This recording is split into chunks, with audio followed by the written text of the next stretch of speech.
Joe Biden is continuing to lose in enthusiasm to Donald Trump. So I've discussed these polls before, as I'm going to show you. There are other ones. But first, here is the most recent one from Emerson Polling. April national poll. How excited are you to support your candidate for president? Now, let's take a look at the comparisons here. It is not good for Joe Biden. So extremely excited. So Trump's in red, Biden's in blue. For extremely excited here, Donald Trump supporters, 36%, still not great, but Joe Biden at 22% and extremely excited. Very excited. Trump supporters still beating out Biden here with 28%. Very excited to Joe Biden's 23%. Mildly excited. Finally, Joe Biden's overtaking Donald Trump. And mildly excited. 29% for Joe Biden. Trump supporters, 22%. And not that excited. Joe Biden with a big victory here for voters. Not excited at all. 26% for Joe Biden and 15% for Trump supporters. This is horrible. Now, as I've discussed in the past, this enthusiasm often is a great indicator of who's going to win the election. And I'll show you exactly what I mean in this piece. This was another recent enthusiasm poll from ABC News. Let's see when this was taken. This is March 29th. Levels of enthusiasm from ABC News, late March. Among Trump supporters, you have so their poll apparently a little more excited for Trump than in the Emerson poll, but 53% are very excited for Trump. 32% are somewhat excited for Trump, and 14% not at all excited for Trump. Among Biden supporters, massive difference here. So Trump 53, Biden 24, very excited for him. Again, Trump 32 to Biden's 49, somewhat excited, and not at all, 26% to Trump's 14%. Now, here we go. This is why this matters. There's deja vu in these results. Former Secretary of State Hillary Clinton found herself in largely the same position 4 years ago. She, too, had a slim lead among Democrats for the nomination and ran essentially evenly with Trump among registered voters. And she lagged in enthusiasm, with a low of 32% very enthusiastic in September 2016. Biden is 8 points under that mark now, meaning that Hillary Clinton's lowest point in 2016 is already surpassed in a negative way by Joe Biden, being 8 points lower than Hillary Clinton's lowest enthusiasm mark in 2016. Enthusiasm, often a predictor of who's going to win. Bad as Biden's enthusiasm score is, we've seen worse. As few as 17% of former Republican presidential nominee and Arizona Senator John McCain supporters were very enthusiastic about his candidacy in 2008, and former Governor Mitt Romney saw 23% in 2012. Of course, the poor omen for Biden is that Clinton, McCain, and Romney all lost.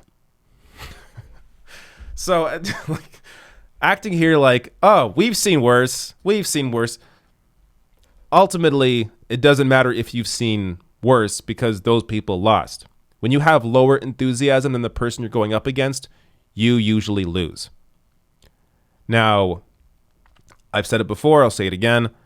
There may still be enough anti-Trump voters where, sure, they're not excited about Joe Biden, but they want to get out Donald Trump, so they're going to vote for Joe Biden even if they don't care for him at all. So, in this one instance, enthusiasm may not mean as much as it normally does, but you should still want your voters to be enthusiastic about you. You shouldn't have to bet on people hating the other candidate to be able to win an election. You should be actually trying to appeal to people, which Joe Biden has a very hard time doing. Another poll showing the same thing. 8 in 10 Republican voters are either extremely or very enthusiastic about voting in the fall election as compared to just more than half of Democratic voters, 56%, who describe themselves as equally excited about casting a ballot in November. So again, more Republicans excited about Donald Trump than people that are excited about Joe Biden. Also worth pointing out, party affiliation. So this is polling from Gallup. This is years and years, and you will see years of polling on this. But a very an obvious trend over the last several years is that most people identify as independent. And it's the same thing right now.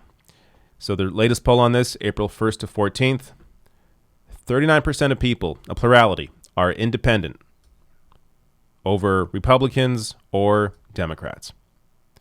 So this is in the middle right now of Trump screwing up the response to the coronavirus. And still, people are seeing, well, the Democratic Party wouldn't do much better either. And they prefer not identifying as either party and instead identifying as independent. This is a huge chunk of the electorate that Joe Biden's having a very hard time appealing to. Now, Trump doesn't appeal to many of them either, but there is recent polling I've seen. I don't, unfortunately, have it in front of me. But polling essentially goes back and forth. So some polls show that Donald Trump is winning over more independents. Other polls show that Joe Biden's winning over more independents. But this really shouldn't be that tough. Ultimately, what many of these independents see in both parties and why they hate both parties is that they see two parties representing the interests of corporations and the wealthy. So if you think back to 2016, Trump had a lot of fake rhetoric about discussing the power of money in politics and how he can call up anybody and they'll do favors for him. So he was exposing that while ultimately not doing anything to change it. But he was at least discussing it. A lot of those independents in 2016 saw Trump as somebody different because he was discussing that issue, even though he wasn't, again, changing it at all. But because he exposed it, they supported him. Now I feel like hopefully a lot of those people realize now that Trump is not going to do anything about that.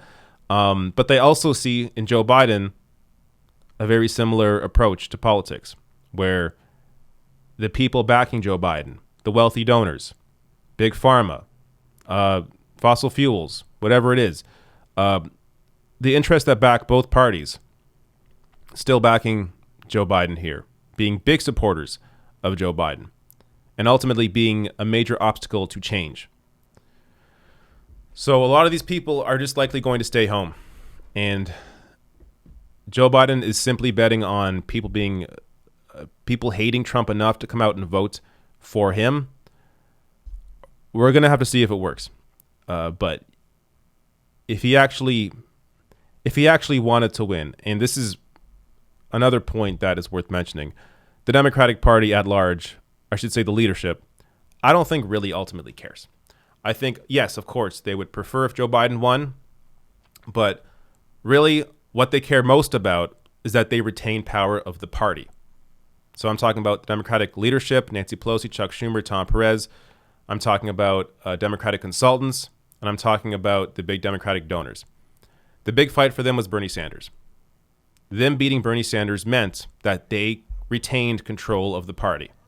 So even if Joe Biden loses in November, they still retain control of the party, which is why I think they are less interested in that fight, in winning that fight, than they are in winning the fight that they just won against Bernie Sanders.